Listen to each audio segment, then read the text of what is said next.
Desde el pasado lunes 13, las protestas sociales de los grupos indígenas han puesto en jaque al gobierno de Guillermo Lasso en Ecuador. El estado de excepción y los toques de queda se han impuesto. La capital Quito está blindada por el ejército y el gobierno denuncia un intento de golpe de estado. La pregunta es, ¿cómo hemos llegado a esta situación?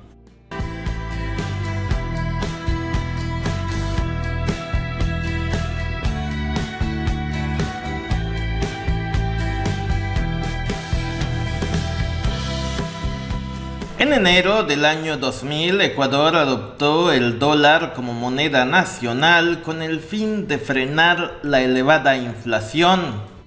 En un inicio, tener al dólar como moneda de uso nacional les permitió a los ecuatorianos gozar de cierta estabilidad económica. Sin embargo, esta estabilidad fue posible gracias a los elevados precios del petróleo, que permitieron una especie de boom económico. Pero tener al dólar como moneda de uso oficial dificulta el financiamiento del propio gobierno del Ecuador.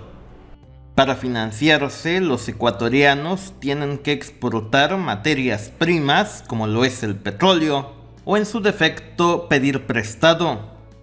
Sin embargo, cuando los precios del petróleo se hundieron, Ecuador tuvo que recurrir a los préstamos del Fondo Monetario Internacional para evitar que su economía se desplomara. A cambio de esto, el FMI le pidió al gobierno de Ecuador que elimine los subsidios a los combustibles fósiles. En octubre de 2019, el entonces presidente Lenín Moreno decidió eliminar los subsidios a los combustibles fósiles. Esto hizo que prácticamente el precio de los mismos se liberara. Las protestas no se hicieron esperar en aquel entonces y el propio presidente Lenín Moreno estuvo a punto de ser forzado a renunciar. Después de eso vino la pandemia y las protestas sociales se apagaron. La pandemia prácticamente salvó al gobierno de Ecuador. Una vez que se acabó la pandemia, vino el ascenso al poder de un banquero como lo es Guillermo Lasso. El confinamiento en Ecuador sin duda tuvo grandes repercusiones económicas en el bolsillo de los ecuatorianos y de su propio gobierno. Eso hizo que la economía se contrajera casi un 8% en 2020. Debido a que Ecuador no imprime su propia moneda, el gobierno no tuvo margen de maniobra para inyectar recursos a su golpeada economía para tratar de reactivarla.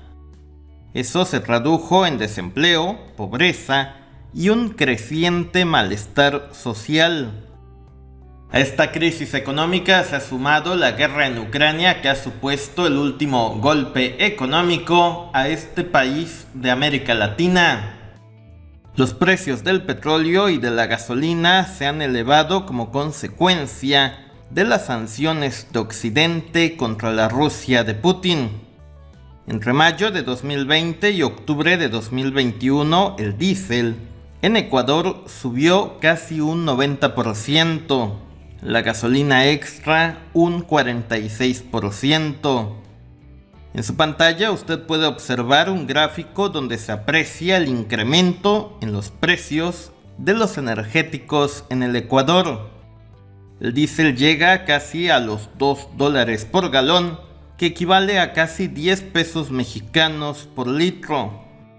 La gasolina extra está en $2.55 por galón, que equivale a 13 pesos y 50 centavos por litro. Y la gasolina super vale $4.86 por galón, o lo que equivale a 26 pesos mexicanos por litro. Si nos damos cuenta, los precios de la gasolina extra y del diésel son mucho más baratos en Ecuador que en México. ¿Pero por qué razón los ecuatorianos sienten que la vida se ha encarecido más que nunca? En general, la dolarización acabó con la industria nacional de Ecuador. Esto obliga a los ecuatorianos a importar muchos de los productos que consumen. Y al haber un fenómeno de inflación global, es inevitable que los precios suban dentro de Ecuador. El sitio web del periódico El Universo titula: 5 panes a $1 y el aceite un 83% más caro. ¿Por qué siguen subiendo los precios en el Ecuador? Los precios de los fertilizantes que Ecuador importa y que son claves para la producción de alimentos se han incrementado de forma sustancial desde que comenzó la guerra en Ucrania. En los últimos 12 meses, la urea, que es uno de los principales fertilizantes que usan los agricultores en Ecuador, ha subido un 124%. Esto ha obligado al gobierno ecuatoriano a lanzar un subsidio del 50% en el precio de la urea que beneficiará a 100.000 agricultores. Aún así, productos tan básicos como lo son el aceite y el pan han tenido incrementos sustanciales en Ecuador. Los ecuatorianos ahora reciben 5 panes por cada $1, cuando antes recibían 7. Además, el aumento en el precio de los combustibles genera presiones inflacionarias en toda la cadena de producción del Ecuador. Este incremento en el costo de vida, sumado a la crisis económica y al desempleo, han hecho que estallen las protestas sociales en Ecuador. Y esto es lo que explica por qué la Confederación de Nacionalidades Indígenas del Ecuador ha convocado a toda una serie de protestas a las que se han sumado distintas organizaciones sociales. Entre las demandas encontramos una reducción en el precio del diésel y de las gasolinas. Además, una moratoria o un perdón de deudas para más de 4 millones de familias. Una política de control de precios en los artículos de consumo básico, así como más presupuesto para salud, educación y seguridad. El gobierno de Guillermo Lasso evidentemente no puede cumplir con todas estas demandas debido a que su país está atado a una moneda que ellos no controlan, como lo es el dólar. Y el único que puede imprimir dólares infinitos es la Reserva Federal. Y si a esto le agregamos que los precios de los alimentos, de los combustibles y de los fertilizantes seguirán subiendo, pues es obvio que la crisis social del Ecuador se va a agudizar.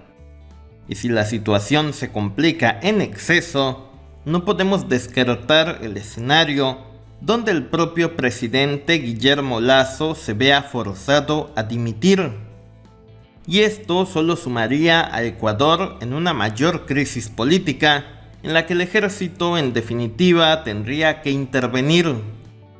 Ahora, esto no es un hecho aislado en el Ecuador.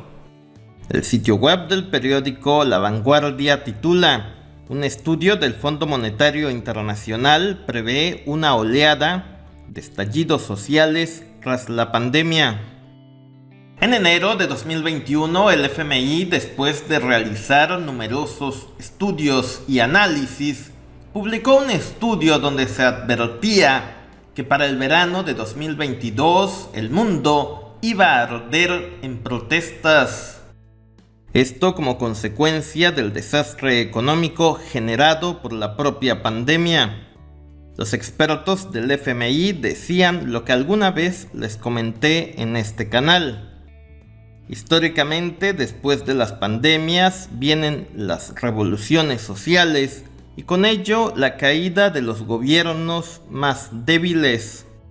Si a esto le sumamos la crisis alimentaria que se viene por el tema de Ucrania, las protestas del Ecuador se pueden replicar en muchos más países. En conclusión, la dolarización ha jugado en contra del Ecuador en medio de una de sus peores crisis sociales. El gobierno de Guillermo Lasso prácticamente está atado de manos, sometido por un lado por el Fondo Monetario Internacional y el dólar, y por el otro presionado por los miles de ecuatorianos que no pueden llegar a fin de mes. A mí, si me lo preguntan, antes que reprimir a los ecuatorianos, Guillermo Lasso tendría que romper con el FMI. Sin embargo, al ser este presidente un banquero, es muy difícil que esto ocurra. Ante todo, el Fondo Monetario Internacional no es otra cosa que un banco. Déjanos sus comentarios sobre este tema, gracias, suscríbete, seguiremos informando.